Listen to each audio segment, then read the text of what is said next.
So in part one, I showed you how to do some quick conditional formatting, and now I want to go into a little bit more depth. And basically that involves going into conditional formatting here, and you can see that there's new rule, clear rules, which we saw before, and manage rules as well. So if I go into manage rules, you'll see that it's got the rules that I already applied. I had one that had a cell value of over 30, under 10, and also the top 20 as well. And it's in here that I can do more, like deleting or editing them. So what I want to do is not only show you the manage rules, but if I wanted to put a new rule in. And if I choose new rule, which you will find also here where it's got more rules as well, which is at the bottom of any of these lists. So if I go into new rule here, you'll see it comes up with this dialog box. Now, one of the things that I might want to do is to be able to get it to a particular format based on something between particular values. So I'm going to click on this one here, which is format only cells that contain. And I'm going to click on that. This is a very popular one to use, and you can see it's got the cell value. That's what I'm interested in, what's actually in there. And then I can choose whether I want it to be between, not between, equal to, not equal to. Now you might recall up here when I chose it from the ribbon, this option wasn't here. Not equal to, greater than was, less than was, greater than or equal to. So if it was greater than 30 but I also wanted to include 30, I couldn't do that. I had only this option, and the same for the less than. We're going to choose between, and what I want to do is anything between 20 and 29, I want to set that. So I'm going to go into format and I'm going to set that to bold. I'm going to have a color for the cell of white, so that's the font. And then the fill color, I'm going to choose something here. So I'm just going to choose that color there. Click on OK, and you can see it's in here and I could adjust it. So I'm just going to click on OK, and you'll see now it's got a slightly different formatting. So that gives you a bit of control. Now I can manage these because actually I want to get rid of just some. I could clear all of them by going into clear rules, but what if I just want to get rid of one? So here's where I go into my manage rules, and you'll see I've got my rules here, and actually this top 21 I want to get rid of it, so I'm just going to do the delete rule. The other thing I want to do is this cell value here of greater than 30, I want to change that to greater than and equal to, which wasn't an option when I chose that from the ribbon in the first option.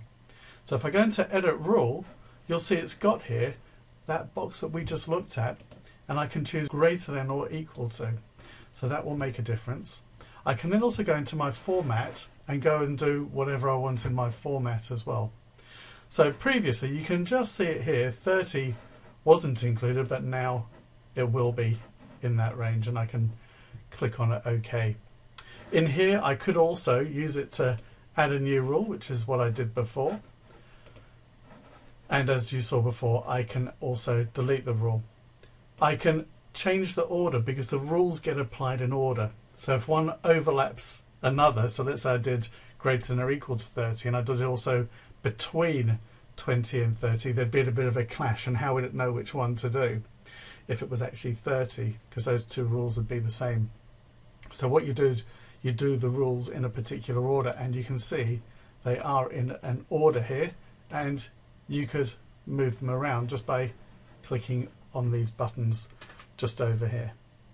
So that is another way that you have a lot more control over what you're doing with your conditional formatting. So there you are, you have a little bit more control now over your options. You can also do more in the way of data bars, color and icon sets. So if I did have an icon set here, and then I went into my manage rules, you'll see here that if I go into this icon set, I can edit the rules. You can change the icon style right here. You can also choose to have 2 color, 3 color data bar icon sets. You can change that. You can also tell it at what point. Before, it actually was doing it, anything above 67% was going to do a tick, anything greater than 33%, but less than 67 was going to do the exclamation mark, and anything less than 33 would do that cross there. So what you can do is you can actually specify what values. So you can actually change this to a number, so you can be very specific and say anything over 30, not just as a percentage. So you can actually do that and change them. You have the icons here. You can change your icons. You don't have to have it as a tick. You can have individual ones. So I could make that one an arrow, that one there I could make it a cross like that, and effectively I'm just creating my own icon set, although that probably wouldn't make much sense. But you'll see that if I click on OK, it's now changed them. So you can see by going into that manage rules, you've got a lot more options there. So you've got these at the top here, which I covered in part 1, which makes you able to apply conditional formatting very quickly and have a sensible set of rules there as well, particularly using the highlight ones here and the top and bottom rules. And then you can actually have more control by doing these here. I would suggest you use these, try them out, use a bit of dummy data. Sometimes I find making a small bit of data is actually useful, and then I can see how it's working. So that's conditional formatting, really great for highlighting your data that you've got and actually getting a bit of extra analysis going there as well.